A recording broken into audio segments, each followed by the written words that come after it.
They say in the Netherlands, if you want to step out of your comfort zone, just step outside, because you'll get a different season every hour. And the best part is you never know what you're going to get. You're just pretty sure it's going to be windy. Just like the ever-changing Dutch weather, getting out of your comfort zones can be very unpredictable. But what if I told you that the biggest growth of your life is hidden behind the things that you're avoiding the most? Would you then be willing to take a peek? This idea invites us to explore the very concept of comfort zones.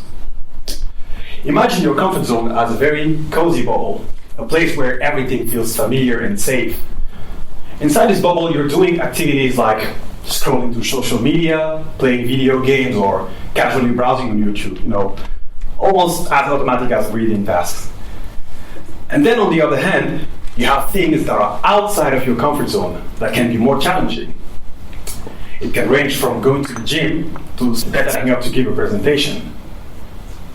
Both situations broaden your borders and also enhance your capabilities of handling challenges. But here's what's interesting.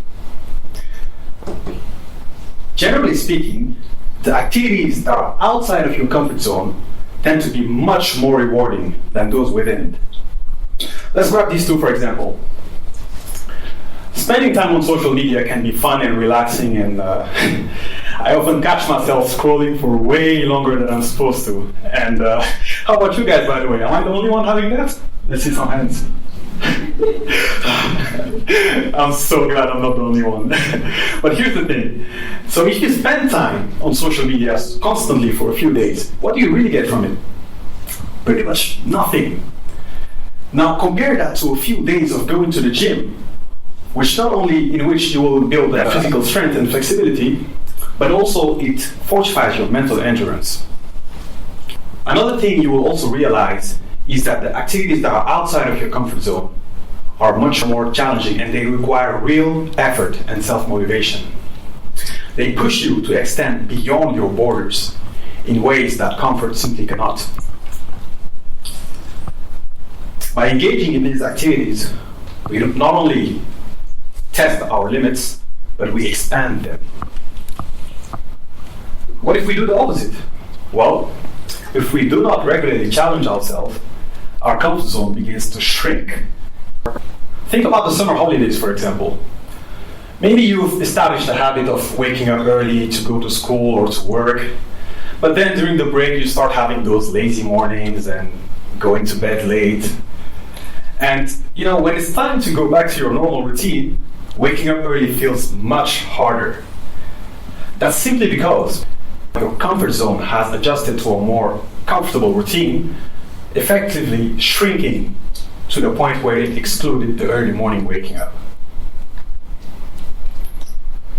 It's important to recognize that just because something is inside your bubble, it doesn't necessarily mean that it's good for you.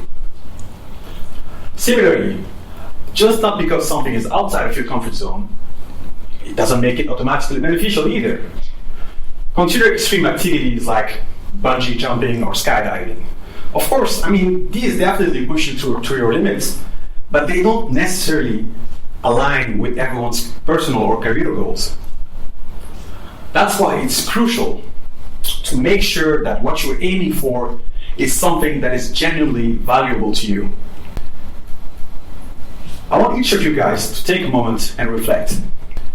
Let's think about these very few important questions. Where do you want to be in 5 years?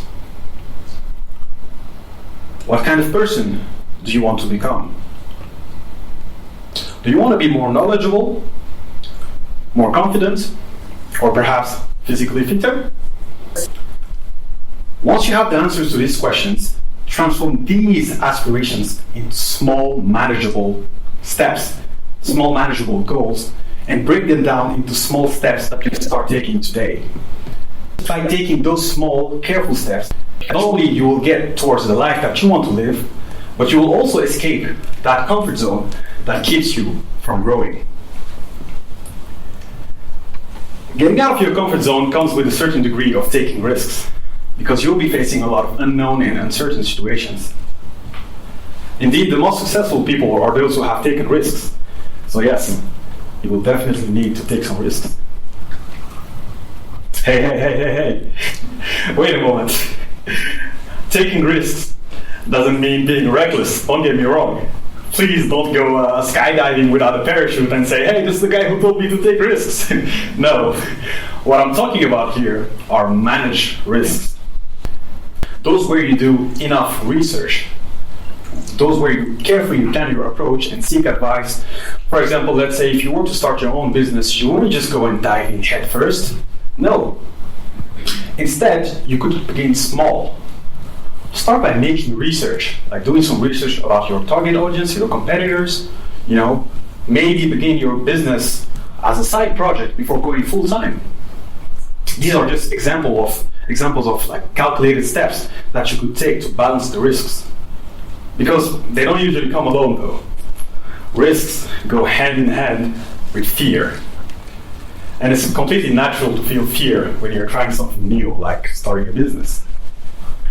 But you have to see that fear as a sign that you are moving towards something greater. And by taking the small, careful steps that I mentioned earlier, you will gradually build some confidence that will make you forget about the fear aspect. So, let's recap the 4 key points. First of all, we gotta make sure to identify our comfort zone. Second, find out what's truly valuable to us. Third, embrace risks and fear. Please don't forget your parachute. And 4, make sure that you take the small, careful steps to get where you want to be. When I moved to Amsterdam 8 years ago, I faced a very important choice for my education. It was either continue my education in French, which is comfortable for me because it's my second language, or to dive into an international school where everything was taught in English. Going to the international school, though, was a huge risk because I barely spoke any English at that time. But my aspirations were greater than the fear. When I was younger, I always wanted to speak English, not only because it's spoken almost everywhere around the world, and the opportunities that you can get from it, but I also found it cool, So, yes, I ended up choosing the international school.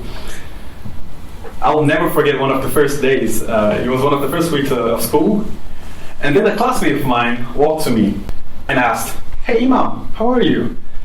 I replied, "Yeah, fine, thanks. How about you?" She was like, "Fine." And then she asked, "How do you like the school so far?" I was frozen. And it's not because of what you think. It's not because I didn't like the school or whatsoever, but I didn't have a clue of what she just said. So then I replied, "Sorry?" She was like, "Yeah, how do you like the school so far?" I still didn't get it. So, I thought I was being smart. I thought I was being sleek, and I was like, yeah, I started nodding and smiling like an idiot, saying, yes, I come from Senegal, yes. But yeah, it was a mortifying moment. And from that point onwards, I just wanted to run away from that place and go back to my quiet, safe bubble and never speak to anyone again, But I understood that if I truly wanted to improve, I had to step out of that comfort zone. So I started by taking the small steps. Like, for example, changing my phone language settings to English, watching TV series in English, by the time I took bigger steps, like joining clubs, practicing constantly, or even working as a summer customer service job in the summer, all in English.